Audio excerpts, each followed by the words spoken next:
కొత్తగా only Maggi చేస్తున్నాం కదా, ఫస్ట్ గిన్నె ఎత్తుకొని నీళ్ళు వేసుకొని మ్యాగీ ఎలా ఉన్నా ఇవి ఉంటే ముందు సాల్ట్ వేసుకొని ఆ వైట్ వేసుకొని కొంచెం కొన్ని కారం వేయాలి. ఆ కారం వేసిన తర్వాత ఏం చేయాలి మరి పౌడర్ వేసుకొని ఉల్లిపాయలు ఉంటాయా? లేవు అవేవి. చూసారా ఎంత బాగుంది. అలా మరిగిపోయినంత తీసి తినేయాలి అని చెప్పు. అలాగా అంటే ఇప్పుడు మనం వేడి తింటే ఎంత బాగుంటుందో ఇప్పుడు మనం 3 సెకండ్స్ చెప్తారు కదా మేడం. చూడండి ఎంత పైకి వచ్చిందో చైనీస్ లాగా. మేడం చెప్పే విధానం చెప్పండి మేడం. ఇంకా అవ్వలేదు. చెప్పండి మేడం. చూడండి పాములు ఎంత పైకి వస్తున్నాయో.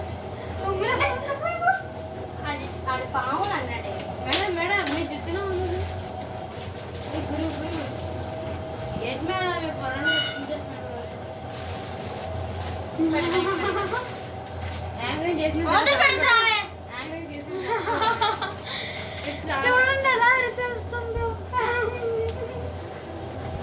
తర్వాత ఏం చేయాలి మేడం?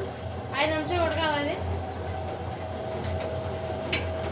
అలా పైకి మేము కూడా నేర్చుకుంటాం మేడం. పైకి ఒకటి కిందకి ఒకటా? తప్పండి మేడం పర్లేదు. 6 తప్పండి మేడం. అలా పైకి ఐసే తావాలా అలా గాలికి అలా తప్పండి మేడం పర్లేదు. పర్లేదు మేడం. ఇక్కడ చూడండి గొర్రెలు వదిలేక కొత్త కళాకారులు మ్యాగీ చేస్తుంది. కొత్త కళాకారులు మ్యాగీ మనిషి చేసింది చూడండి ఎంత అందంగా ఉందో. మా హాయ మొహం మాత్రం తీయడు.